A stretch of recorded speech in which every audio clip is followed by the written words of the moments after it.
Welcome to Central Bank Central. I'm Kathleen Hayes. So we now have the answer to a very big question. Who is President Trump's nominee to be the next chair of the Federal Reserve? The answer, Kevin Warsh. In fact, that answer started becoming obvious. Oh, I'd say end of afternoon, early evening, little snippets here and there in various from news organizations. And then suddenly the news was out officially. Kevin Warsh was at the Board of Governors. Now, when we talk about the Federal Open Market Committee, the Federal Open Market Committee contains 12 Fed Bank presidents and then 7 members of the Board of Governors. Kevin was there from 2006 until 2011. But remember, this is the group ultimately that makes these big policy decisions. So I'm very happy to welcome back someone who has been on Central Bank Central fairly recently to talk just about that, about the Federal Reserve and policy decisions about to be made or that have been made. And of course, Dennis was the president of the Federal Reserve Bank of Atlanta from 2007 to 2017. So that means he went to those meetings. He went to various meetings and get-togethers and conferences with Kevin Warsh at a very key point in time. Dennis, let me get started bringing you in and saying welcome, welcome, welcome, and thanks for taking the time today. My pleasure. My pleasure. Because when you think about it, often when I write something about you or say something to you, it's like you joined, oh, at the perfect time, right? 2007, great financial crisis, just getting started, and you went through all those years in your decade there. And Kevin, at least where he started, was just about on the same timeline. So if I were to say to you, well, gee, what was Kevin like at the FOMC meetings? I guess you'd say, well, what's anybody like, Kathleen? We talk, but what was kind of notable to you, or what stood out for you when you first met Mhm. Kevin?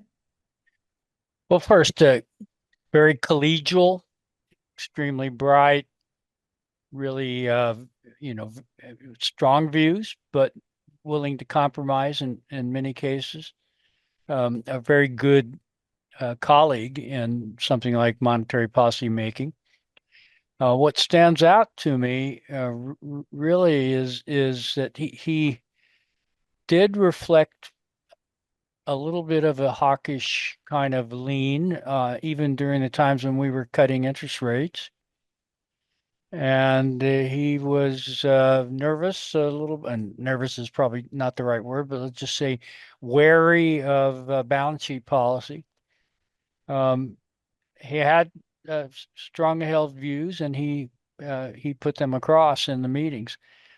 Also, what happens in the meetings is everyone gets an opportunity to talk about the economy, and Kevin often took the perspective of Wall Street, meaning that he used his Wall Street connections to get us to provide the committee with some sense of what people were thinking in that circle, and he he almost specialized in being a bridge to Wall Street, and he reflected that in many of his comments in the meetings. Think about how much time he spent in financial markets. He was at Morgan Stanley. It was in mergers and acquisitions, actually, but he was certainly part of Morgan Stanley for the early years in his career. And then recently, he's been part of the Duquesne family office, which is Stanley Druckenmiller's family office, which is, of course, is a very large investor. And I think that gave him a platform to be in touch with many people in the financial world. So it's somewhat second nature to him to reach out to financial people and get their take on things. So, in terms of, you just mentioned he always seemed a little hawkish. A little hawkish in what way? You said even at a time when we were cutting rates. Would you mean someone who was more aware of inflation, or do you mean someone who was, not willing to wait and see enough? What do you mean by that?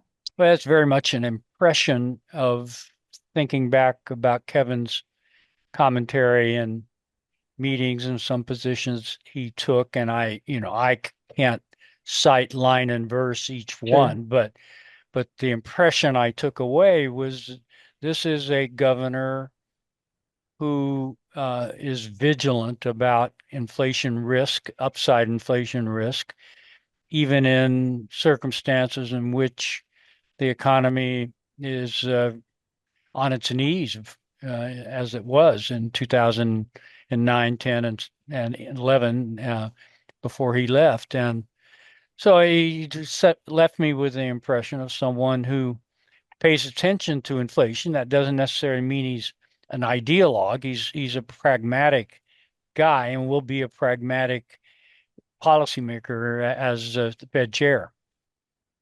So as Fed chair, that's another good question. How, knowing, having worked with him closely and, known how he's been, what he's been doing over the years, et cetera, and he is a lawyer. He's not a PhD economist or a trained Mhm. economist. He is a lawyer. So one would assume that he knows how to make an argument. He's a very good communicator. In fact, I would say an excellent communicator and very organized in the way he lays things out. I have memories of a speech he made in Atlanta and other places where I observed him on his feet. And he's the kind of guy who will, can without notes, say, there are three particular reasons I want to do this. Number one, now there are two reasons that support number one and three that support number two. And he can go through a very logical process orally that is quite convincing and quite impressive, I have to say. So I think he'll bring that to the table, that very organized mind. You mentioned his background as a lawyer. At least he went to law school. Very similar in some respects to Jay Powell. And I think it won't be too long before we're probably seeing articles that compare him to Jay Powell in both communication and press conferences and the calmness and the methodical approach to things. So speaking of like Jay Powell, not Jay Powell, how he made, what his shift might be when it comes to monetary policy, where it's been, where it's going. Um, and you mentioned that he's watching inflation. Not that he's a hawk. However, I think one of the big issues hanging over inside the Fed and out is the dual mandate, Hmm. the labor market side versus the inflation side, and is it your view that he might then, in comparison to Powell and the way Powell's been leading the Fed, especially recently, to put more focus back on inflation and maybe less so from employment? Not that it's always a due mandate, but Hmm. it seems that there's been, why were there three rate cuts with high inflation? It was because of the weak labor market. But do you think that's a shift that we can watch out for or observe potentially from Kevin Warsh? I think Kevin Warsh would like to see interest rates go lower and believes that that can happen under certain circumstances, including perhaps some structural shifts in the economy abetting that. And by that, I'm referring to AI productivity and such. Um, but he's going to have to navigate with a committee that has quite a number of people who, in so many words, are saying it's time for us to get focused again on inflation. We've had almost 5 years above target, and we're not making much progress. And I think that's going to be, on balance, the majority view on the committee when he starts on day one at the June meeting. So he's going to have to navigate that. I don't think he's the kind of policymaker who will be arguing for lower rates just for the sake of lower rates. He's going to have a real reason for that, and people will be listening very carefully to how he makes that particular case. Yeah, I'm going to ask you a question that nobody knows, but I wonder, so you tell me what you think. Um, Trump's been very, very critical of rate cuts when it comes to Jay Powell. And if do you think that maybe Trump, because it's his choice now to have Kevin Warsh there, might back off a little bit there, treat Warsh a bit differently? Maybe even have the criticism of the Fed overall to abate? Well, I think as regards the president and the White House, Kevin Warsh is going to have a honeymoon period, and they're going to Mm. be, observing how he leads the Fed and what the results are. I think that gives him a fair amount of time. Nonetheless, the backdrop is some strong desire to see rates go lower, which I think, quite frankly, think is unlikely, at least in the first half of the year. And of course, that he won't be in place until May sometime, and his first meeting will be in June. And uh, I would also suspect that you know Kevin is going to have more contact with the White House, and having more contact than Jay Powell did, might give him a little bit more wiggle room, a little bit more flexibility, because he'll be explaining the situation better. So, in terms of Powell, Hmm. because his term's up in May, right?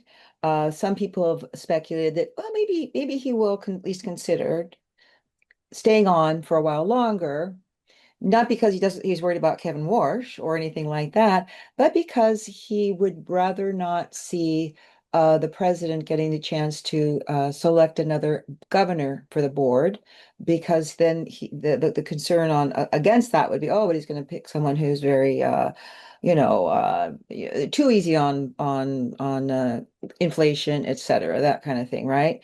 Do you think any of this that do, I'm just you've answered this question to me even recently, but I still like to ask now, do you think there's any chance then that Jay might or Chair Powell might consider, "Well, I'm not going to rush. I'm going to take my time."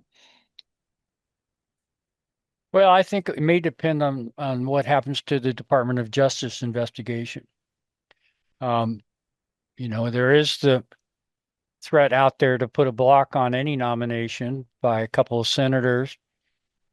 And if they continue to hold to that position, in order to get Worsh confirmed, there may have to be some movement on that particular investigation. If it isn't dropped and if it runs into May, I do think it could be a reason that Jay Powell would stay on.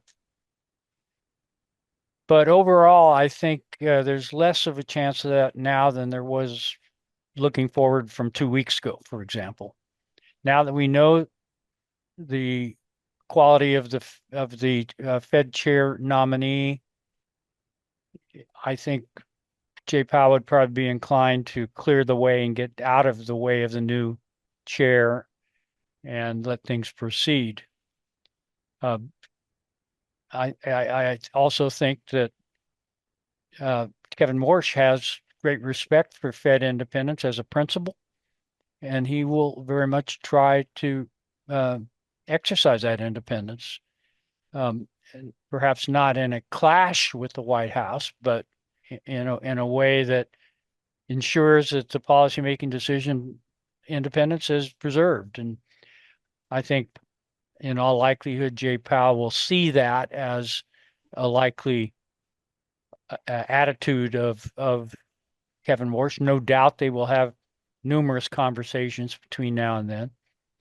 And so I would now handicap that question as saying Powell will leave on schedule.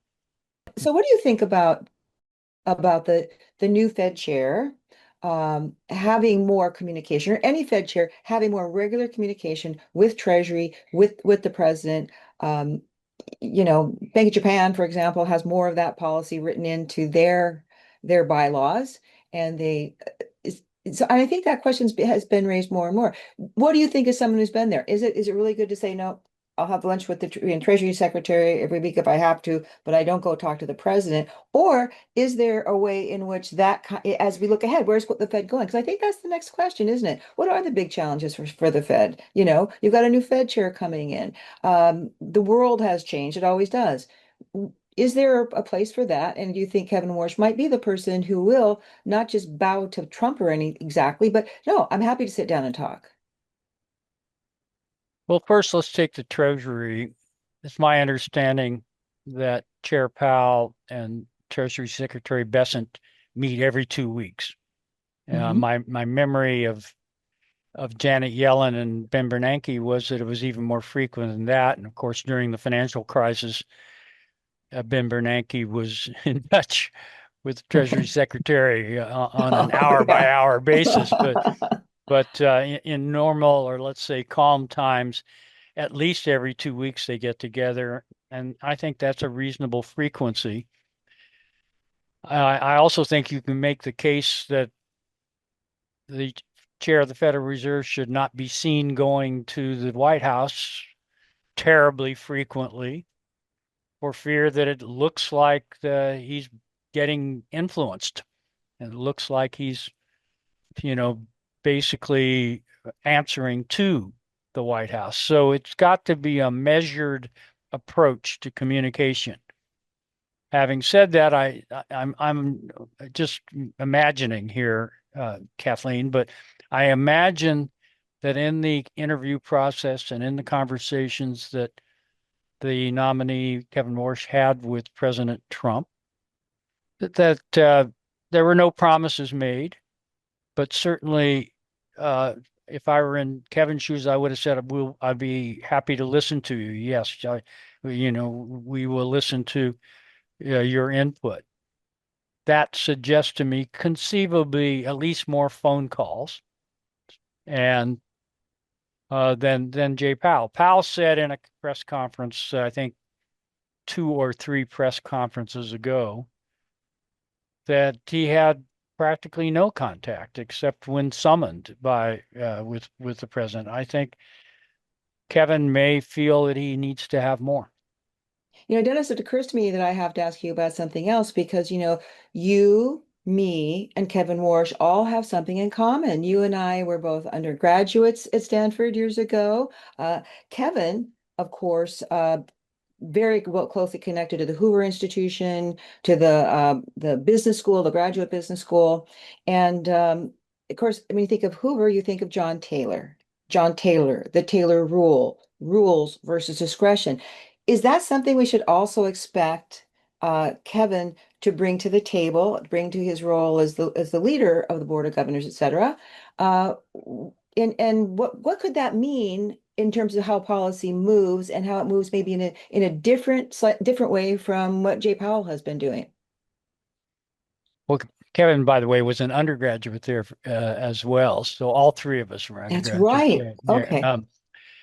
Yeah, I've been thinking about this of whether we'll see in Kevin Warsh a move toward rules-based decision making or policy making, simple rules versus discretion.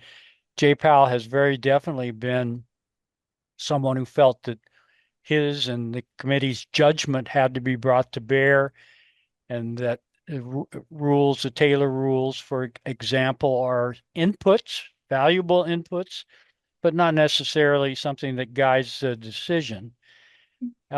Kevin has been spent a number of years with the John Taylor circle of people at Hoover, and he's been at Stanford frequently.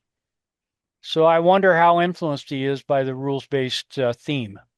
We will see. I doubt that any chair wants to give up discretion completely. That's just not going to happen. But it may be consistent with Kevin's move to simplify, to reduce the footprint of the balance sheet, to reduce the use of QE. That whole thrust may also include greater respect for simple rules. So to be determined, I think is the answer. So if you had a message for Kevin Warsh, if you had something you want to say, hey, Kevin, hi, uh, what would it be? Well, Chair Powell had that question at the end of the press conference, and I agree with his answer, and that is don't get political, don't get drawn into elected politics. That was a very, very good answer. Respect the team and the staff, which Kevin already knows. There'll be some new people that he has to become familiar with, but he knows how outstanding and how dedicated and how qualified the staff of the Board of Governors is, as well as the reserve banks. Um, he's going to have to navigate pressures from different directions, and I think he's extremely able to do that. He's well, and he is um a good navigator, if you will, and I think he'll do that very effectively. Okay, well, thank you so much. I know it's been a busy day for you talking about all of this to people, and I'm so glad you could take time for Central Bank Central. Yeah, Dennis and Lockhart. I will end with this point. I think he's a very Okay. fine choice. He's a very fine choice. In what And way? Because he's the right guy, because he's the right I guy at the think right time. he has all of the experience and all of the qualities that you need in that job. Okay, well, And so I think he's a very good choice. okay, well, that's gonna be the headline. Lockhart. Warsh is a very good choice for Fed chair. Oh gosh, Dennis, it's always so great to see you. Dennis Lockhart, former president of the Federal Reserve Bank of Atlanta, talking about Kevin Warsh. Kevin, of course, has been also spending a lot of time out at the Hoover Institution as a distinguished visiting fellow at economics, Dean's visiting scholar at the Stanford Graduate School of Business. And I would say, yeah, congratulations, Kevin Warsh. It's a big job, it's a hard job, but now we'll see what happens. I'm Kathleen Hayes, and this is Central Bank Central.